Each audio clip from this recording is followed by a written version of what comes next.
Okay, hello there. So we are here to celebrate Small Business Saturday, which takes place on Saturday, the 3rd of December. Small Business Saturday is celebrating its 10th year in the UK.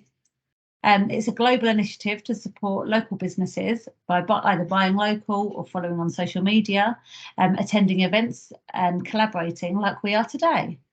So today I'm here with Nat Sharp at Sharp Thinking Marketing. So please, so nice to meet you. Hello, thank you for having me along today. No worries at all. So first of all, I'd like to understand a bit more about your business and what you do.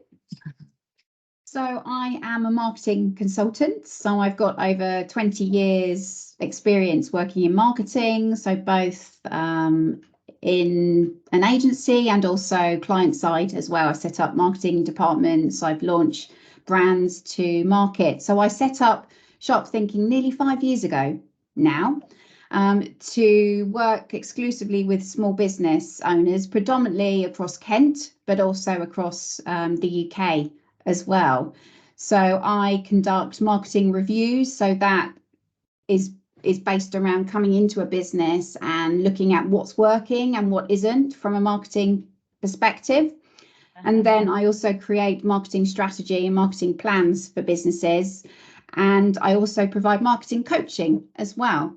So some people want to upskill and learn how to be able to do it themselves. That's perfect. That sounds good. And what would you say your biggest marketing challenges that small businesses have faced this year from a marketing point of view? Well, there are definitely quite a lot. And I guess over the last few years, there have been so many hurdles from a business and marketing perspective to overcome. So I would definitely say that a lot of my clients have been in manufacturing, so they've experienced severe supply chain disruption. So that's required very proactive communication.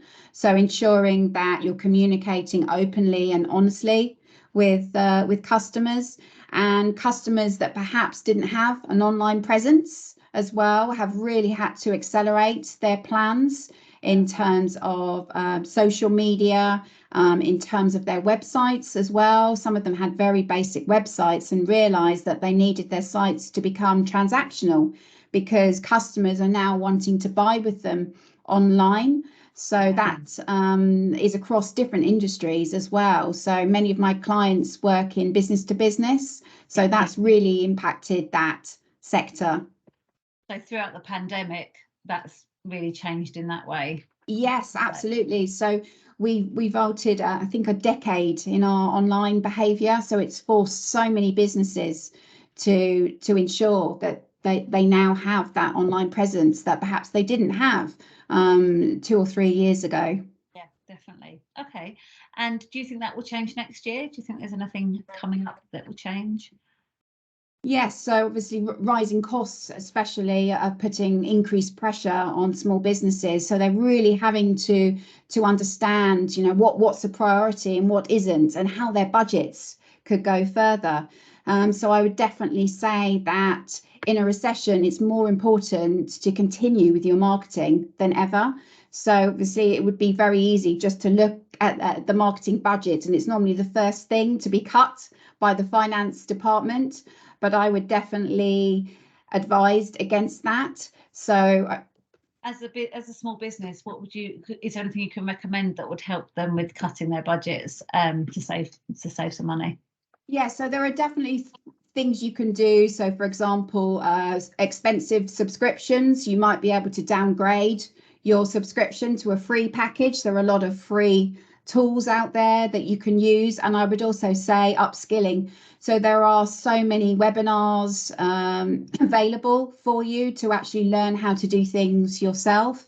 And I would say tap into grants as well that are available within the UK. So there are so many different areas that you could get funding for. So whether that be your website development or your branding, it's certainly worth exploring those to see whether you can apply for funding. Excellent. Okay. Is there any other top tips or anything you think small businesses can do within their marketing?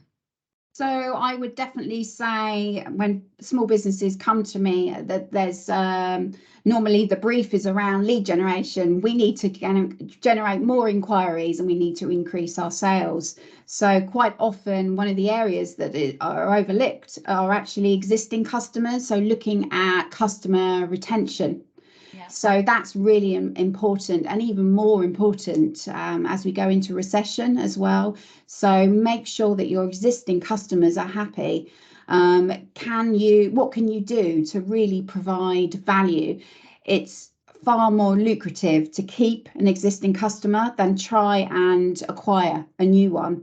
So it's really important to do that. And you might be able to cross-sell and upsell new services or products that perhaps you haven't considered before. Fantastic. And is there anything else you wanted to share with anyone, basically? So I would say there's quite a lot happening in the marketing world. So one of those things would be technology and using artificial intelligence as well. We've all heard about, but it's become more and more accessible to small business owners in the form of copywriting. For example, you can now subscribe to lots of tools available that make it much more efficient and easier for small businesses to generate content and copy. So there's that side of things, and then also things like chatbots as well. They've become more and more sophisticated than they used to be. So there are lots of tools there which allow you to automate really the whole buying process. So it's about freeing up resources and also improving your conversion rates. So there are lots of things around there. And then the other huge area is sustainability as well.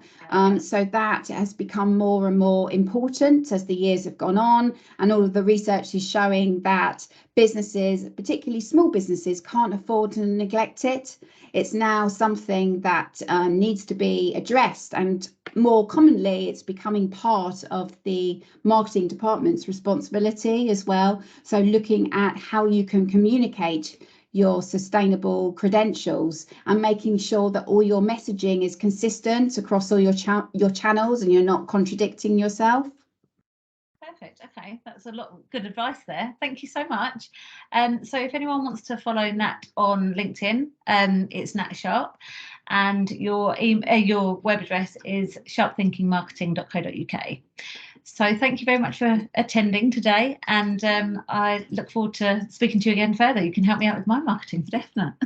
Thank you ever so much. Thanks for having me today. No worries at all. Thank you. Thank you.